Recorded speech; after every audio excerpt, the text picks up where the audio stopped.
Hi everybody, it's July 3rd, 2026 and it's 11 a.m., 11:17. Well, this morning I was reading in the Bible about Jacob and Rachel in Genesis 29. The story of Jacob and Rachel in Genesis 29 is one of the Bible's greatest love story. It teaches about patience, God's provision, and how deception can have lasting effects in your life. Jacob arrives, and I keep getting these messages, and I'm trying to read this story. I wish I could turn this message thing off. But Jacob left his home after receiving his father Isaac's blessing and traveled to live with his mother's family. He came to a well near the city where shepherds gather their flocks. There he met Rachel, the beautiful daughter of his uncle. Rachel was a shepherd keeper.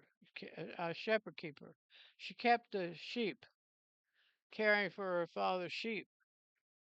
Jacob went near and rolled back the stone, and Jacob kissed Rachel and lifting up his voice, he wept.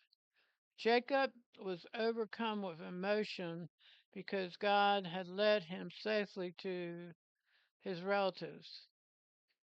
Jacob stayed with his uncle for a month, and his uncle he asked Jacob what he wages he wanted for his work, and then Leah was. Then he had another daughter named Leah. Rachel was one of his beautiful daughter, Rachel. But Jacob loved deeply and offered to work 7 years to marry Rachel. And Jacob loved Rachel and said, I will serve you 7 years for Rachel, your younger daughter. And he agreed. So for 7 years, it seemed like a few days to him because of the love he had for Rachel. And Jacob served 7 years for Rachel, and it seemed like a few days because he loved her so much. Jacob's love for Rachel made the long years short. And when the 7 years were completed, Jacob asked Rachel as his wife. But as the wedding night, his uncle gave Jacob his older daughter, Leah, instead of Rachel. In those days, the bride would be heavily veiled, and the celebration lasted all night. So Jacob did not realize what had happened until the next morning. And it came to pass that in the morning he saw it was Leah. Jacob asking his uncle why he deceived him, and his uncle explained that it was custom for the older daughter to marry before the younger. What I can't understand is he was the uncle, so Rachel must have been his cousin. But back then they didn't think of things like that, I guess, because you remember when God made Adam and Eve, there was only two people on earth. So you think about how all them other people got there.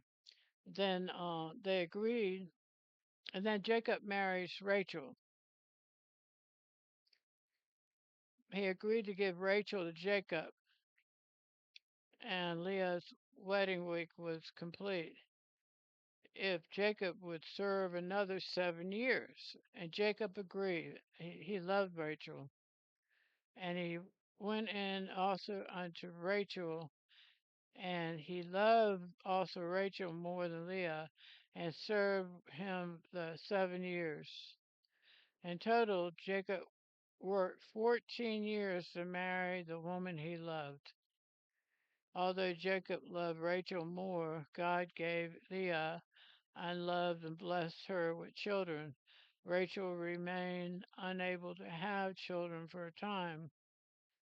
There remains that God sees those who feel overlooked and cares deeply for them.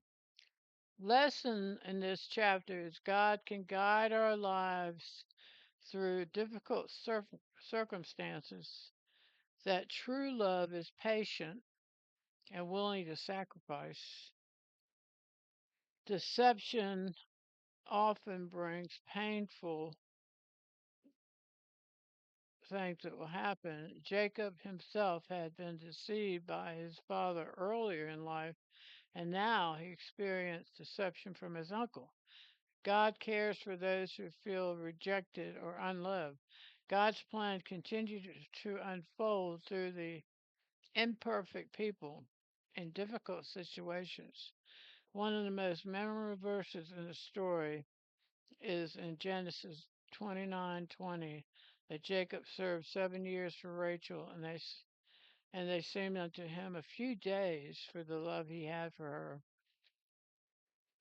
This verse it encourages a generation of believers by showing them the depths of Jacob's love and commitment to Rachel. Amen. That is an awesome story, y'all. Okay, let me go. I've been talking 6 minutes, which is a long time on YouTube. Y'all have a good weekend. Happy 4th for tomorrow. Love you. Bye.